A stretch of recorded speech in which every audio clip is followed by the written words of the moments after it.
நாங்க இவ்வளோ காலம் படிச்ச டெக்னிக்க விட, இந்த டெக்னிக் கொஞ்சம் வித்தியாசமானது. எப்படின்னா, ஏற்கனவே எப்படி டெக்னிக்லாம் படிச்சோம்? படிக்கிற விஷயத்த இப்படி இமேஜினேஷன் பண்ணணும். இப்படி கிரியேட்டிவாக மைண்ட் மேப் போடணும். இப்படித்தான் நாங்க படிச்சிருந்தோம். ஆனா இந்த டெக்னிக் எப்படின்னா, நாங்க எங்கள்ல சில மாற்றங்களை ஏற்படுத்தணும்.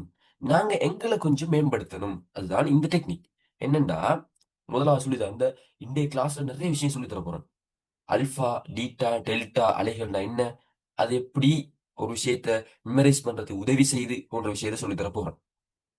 2வதாக 2வதாக லெஃப்ட் பிரெயின், ரைட் பிரெயின்ல என்ன? அதோட தொழிற்பாடுகள் என்ன?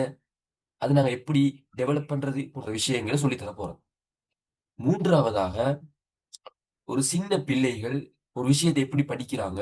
அத வச்சு நாங்க எப்படி ஒரு விஷயத்த மனனம் செய்றது என்கிற விஷயத்தையும் சொல்லி தரப் போறோம். இன்ஷா அல்லாஹ். அதேபோல எப்படி ஒரு படிக்கிற விஷயங்கள திரைப்படம் போல மாத்துறது போன்ற விஷயத்தையும் சொல்லி தரப் போறேன். ஏன் அப்டின்னா, இந்த டெக்னிக் மைண்ட் மூவி டெக்னிக்ன்னு சொன்னேன். பாருங்க, எங்க சமுதாயத்துல நெறைய பேர் திரைப்படம் பார்ப்பாங்க. திரைப்படம் பார்க்கிறது ஹராமா, ஹலாலா? சொல்லுங்க. செக் பண்ணுங்க. திரைப்படம் பார்க்கிறது ஹராமா, ஹலாலா?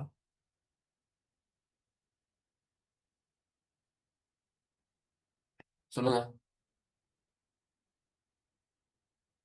ஹராம். Very good. மாஷா அல்லாஹ். மாஷா அல்லாஹ். Very good. பார்க்கக்கூடாது. இருந்தாலும் ஒரு உதாரணத்துக்கு தான் நான் சொல்லிக் கொண்டிருக்கிறேன். அதுல நெறைய சமுதாயத்த பாருங்க, திரைப்படங்கள் பார்க்குறாங்க. பார்த்துட்டு ஒரு 5 வருஷம், 10 வருஷத்துக்கு பிறகு அவங்கள்ட்ட போயி, "இப்படி ஒரு படம் ஒன்று பார்த்த ஞாபகம் இருக்குதான்னு?" கேட்டா, "ஓ! நல்ல ஞாபகம் இருக்குதே!" அப்படின்னு சொல்லுவாங்க. அதுல குறிப்பிட்ட இத்தனாவது கட்டத்துல நடிகர் என்று சொல்லிட்டு போகும்போதே, "ஓ! அந்த கட்டம் எனக்கு தெரியும். அதுல நடிகர் இந்த கலர் ஷர்ட் போட்டிருந்தாரு. அந்த டைம்ல ஒருவர் இப்படி பேசினாரு. அந்த டைம்ல என்னென்ன அந்த அருகுல இருந்துச்சு." அப்படின்னு மொத்த டீட்டெயில்ஸ் எங்கள்ட்ட சொல்லுவாங்க.